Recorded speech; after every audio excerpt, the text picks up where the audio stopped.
E a nossa palavra hoje está aqui no livro de 2 Pedro, Epístola de Pedro, a segunda Epístola de Pedro, lá no finalzinho da Bíblia, bem pertinho de Apocalipse, ali no finalzinho, epístolas pequenininhas, mas que trazem para a gente um esclarecimento tão importante da vinda do Senhor Jesus, sempre o alerta que Deus ele traz para o nosso coração para que possamos sempre nos mantermos ali, preparados para o momento que estamos aí aguardando a vinda do nosso Senhor. A palavra é em 2 Pedro, capítulo 3, ela diz assim: Amados, esta é agora a segunda epístola que vos escrevo. Em ambas, procuro despertar com lembranças a vossa mente esclarecida, para que vos recordeis das palavras que anteriormente foram ditas pelos santos profetas, bem como do mandamento do Senhor e Salvador, ensinado pelos vossos apóstolos, tendo em conta, antes de tudo, que nos últimos dias virão escarnecedores com seus escárnios, andando segundo as próprias paixões e dizendo: onde está a promessa da sua vinda? Porque desde que os pais dormiram, todas as coisas permanecem como desde o princípio da criação. Porque deliberadamente esquecem que, de longo tempo, houve céus, bem como terra, a qual surgiu da água e através da água pela palavra de Deus, pela qual veio a perecer o mundo daquele tempo afogado em água. Aqui a palavra de Deus, neste momento, nos alerta que muitos vão dizer que cadê o Senhor Jesus? Vocês não falavam que Jesus ia voltar? Cadê? Vocês não falaram que o Senhor iria voltar? Onde ele está? Porque olha, desde que foi falado isso, há muitos anos atrás, há muitos milhares de anos atrás, desde que os pais dormiram, tudo se mantém do mesmo jeito. Olha, eu acho que isso que vocês falaram aí não vai acontecer não, tá? Vocês estão muito enganados, não vai ter essa volta. E não é isso exatamente o que a gente tem visto? As pessoas, quando nós falamos aí que estamos aguardando a volta do nosso Senhor, estamos aguardando a vinda do nosso Deus para nos buscar, as pessoas falam isso desde que eu nasci, eu ouço isso e ele nunca aconteceu nada, não é assim? E da mesma forma ele fala aqui, da mesma forma foi. A terra foi feita e ali feita com água e depois foi exterminada com água naquele tempo, ele cita isso em razão do dilúvio, e as pessoas sempre não vão dar crédito àquilo que é a palavra de Deus. A palavra de Deus, ela vive justamente de profecias, ela vive justamente daquilo que Deus ele dá o seu alerta. O que é uma profecia? O que é? É um alerta, não é verdade? Profecia nada mais é do que um alerta. Olha, vai acontecer e eu estou avisando. Então, prepare-se, esteja ali já preparado para aquele momento que vai chegar. Então, vai de você, vai de mim, de todos nós, darmos ouvidos ou não. Como nos dias do dilúvio, não é? A palavra cita, ela fala, davam-se em casamento, eles casavam, eles bebiam, comiam, faziam planos, mas não deram ouvidos àquilo que Noé estava profetizando, porque ele foi alertado por Deus e foi falado, olha, chama quem quiser porque na arca vai estar salvo, mas quem estiver fora vai ser exterminado. E ninguém deu ouvidos, só entrou na arca todos os animais, conforme Deus já havia estabelecido, e também a família de Noé, somente, mais ninguém. Ninguém consegue entender algo assim? Que ninguém deu ouvidos àquilo que Noé estava falando? Eu acho muito interessante, tem um filme que conta exatamente, né, a respeito, um filme moderninho agora que fala, né, de Noé ali, eu tento imitar um pouquinho, né, a história ali de Noé, o Todo-Poderoso, e você vê as pessoas zombando, não acreditando, e claro que é uma comédia, é uma sátira, né, uma forma ali de brincar desse momento da palavra, mas que traz uma reflexão.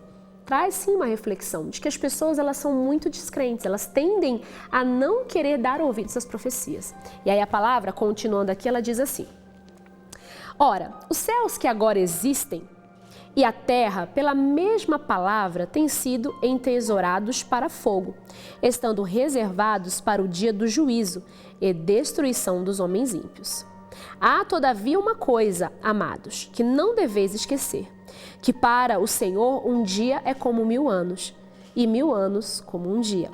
Não retarda o Senhor a sua promessa, como alguns a julgam demorada.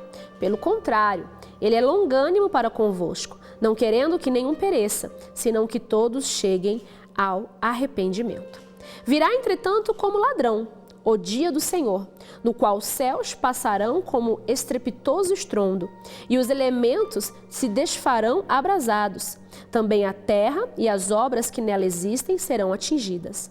Visto que todas essas coisas hão de ser assim desfeitas, deveis ser tais como os que vivem em santo procedimento e piedade, esperando e apressando a vinda do dia de Deus, por causa do qual os céus incendiados serão desfeitos e os elementos abrasados se derreterão. Nós, porém, segundo a sua promessa, esperamos novos céus e nova terra, nos quais habita a justiça. Então aqui a palavra de Deus, ela diz, ele vai voltar. E vai voltar num dia que ninguém espera. Ele vai voltar num dia que ninguém está aguardando, como um ladrão. O ladrão não avisa o dia que ele vai entrar na sua casa, né? Ele não coloca lá um bilhete para você, olha, hoje eu vou assaltar você. Porque se ele avisasse, você ia ficar ali preparado, não é verdade? Mas é da mesma forma o dia que o Senhor vai voltar. Ele não vai avisar, ele não vai dar o alerta, ele já está dando. Você não vai saber, mas ele está avisando e fala. Ah, mas por que o Senhor está demorando tanto? Por que Deus está demorando tanto? Porque a própria palavra de Deus está dizendo aqui, ó, no 9, não retarda o Senhor a sua promessa, como alguns a julgam demorada. Muitas pessoas podem pensar que está demorando. Pelo contrário, ele é longânimo para convosco, não querendo que nenhum pereça, senão que todos cheguem ao arrependimento. Canetinha parou aí? Bora lá. Pelo contrário, vamos lá. Tira o cabelinho da frente. Isso aí. Ele é longânimo, lá em cima, no 9. E vamos lá de novo. Não retarda o Senhor a sua promessa, como alguns a julgam demorada. Pelo contrário, ele é longânimo para convosco, não querendo que nenhum pereça, senão que todos cheguem ao arrependimento. Entendeu agora? Entende? Por que talvez você fale assim, eu já falei isso, gente. Eu já falei isso. Por que Jesus não volta logo? Por que Jesus não volta logo? É uma forma egoísta, sabia, de pensarmos? Porque todos merecem o arrependimento. Por que Jesus não voltou ainda? Porque ele está aguardando, com a paciência que ele tem, longânimo da forma que é, que todos se convertam, que o maior número possível de pessoas possam receber a salvação. Então, não despreze a voz de Deus, não despreze o chamado do Senhor, não despreze a palavra de Deus, porque ele é longânimo sim, mas ele é justo. Ele tem sim toda a benignidade no nome dele, mas ele é sim justo juiz. E ele fala, ele dá o alerta, ele dá ali o aviso, ele manda os profetas, como a palavra de Deus diz, deem ouvidos, vocês têm os profetas. Lázaro e o rico, a parábola. E ele fala, né, o rico ali viveu muito bem a vida toda e Lázaro ali estava sempre à porta daquele rico, sempre vivendo de esmola. Quando morreram, né, o rico não morreu com a presença de Deus, não era porque era rico, mas porque não morreu na presença de Deus, foi para o inferno. E Lázaro foi para o seio de Abraão, foi para o paraíso. E lá no inferno, o rico olhou e falou, pai Abraão, viu Abraão ali? Falou, pai Abraão, por favor, pede para que Lázaro molhe a ponta do dedo e coloque aqui na minha língua porque eu estou em tormento. E ele fala, por favor, deixa eu voltar para avisar a minha família que é verdade mesmo, que isso vai acontecer mesmo, que existe céu e inferno, que temos que viver a nossa vida sabendo que existe vida após a morte? Existe. Quem falou para você que não existe vida após a morte? Existe vida eterna após a morte. Você só vai escolher onde você vai vivê-la. Onde você vai viver? No céu ou no inferno? Só tem esses dois lugares. Não existe um meio termo não, tá bom, gente? Como a religião quer falar aí. Não existe. Respeito todas as religiões, mas não existe aí esse negócio de meio termo, esse negócio de evolução. Não, eu vou vir várias vezes para poder evoluir também. Não tem não, tá bom? Tem também não, tá? É uma vida só. Não teria nexo, né, gente? Vamos pensar um pouquinho pro lado da inteligência, né? Então é uma vida só, é uma oportunidade só, é uma vez só, para que você possa aí fazer tudo o que você puder fazer para garantir que a sua vida eterna seja com Deus, seja com o Pai Todo-Poderoso, seja uma vida eterna de alegria, de felicidade, de paz e realmente viver bem, viver com tranquilidade, com amor, com esse Deus tão poderoso. Então, guarde o teu coração. Guarde o teu coração. Aí o rico ainda fala assim, mas olha, pai Abraão, se por um acaso eles forem lá, alguém de dentre os mortos for lá avisar, eles vão dar mais crédito. Aí ele falou, não, eles têm os profetas, deem ouvido aos profetas. Dê ouvidos a quem está falando, e eu estou aqui falando para você. Aceite o Senhor Jesus como seu Senhor e Salvador. Preocupe-se em como você está vivendo a sua vida aqui hoje, se você tem plantado, se você tem agradado a Deus, se você tem vivido para Ele. Muitas pessoas acabam esquecendo que tudo que nós fazemos aqui tem uma consequência. A palavra de Deus, o nosso Senhor Jesus, Ele fala, tudo aquilo que o homem semear, ele vai colher. Tudo aquilo que ele plantar, ele vai colher. Ele vai receber de volta.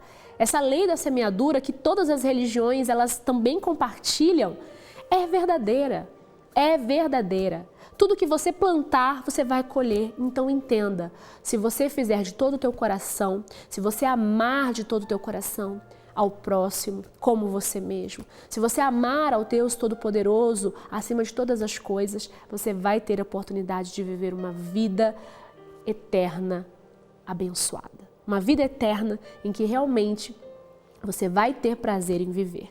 E não como o rico estava ali, em tormentos. Então vamos fazer uma boa escolha, vamos viver aí, ó, porque esse dia ele vai chegar. Esse dia vai chegar. E a palavra, ela fala, né, no título, a vinda do Senhor e o seu significado, porque tem esse significado. A vinda do Senhor é justamente para isso. É para que você possa entender que Ele tem um porquê de estar fazendo dessa forma. A razão é essa, que todos tenham a mesma oportunidade, o mesmo ali momento para se arrepender, para ouvir, para dar ouvidos e para começar a viver a vida como tem que ser, como Ele espera que vivamos, para que possamos ali estar com Ele para toda sempre, para toda a eternidade. Essa é a nossa palavra de hoje. Tenho certeza que esse Deus poderoso, Ele vai sim sempre nos alertar para que não percamos ali o momento que Ele vai estar voltando para nos buscar. Não, não vamos perder. Vamos estar ali subindo com Ele e com a graça de Deus vivendo para sempre ao lado do nosso Jesus.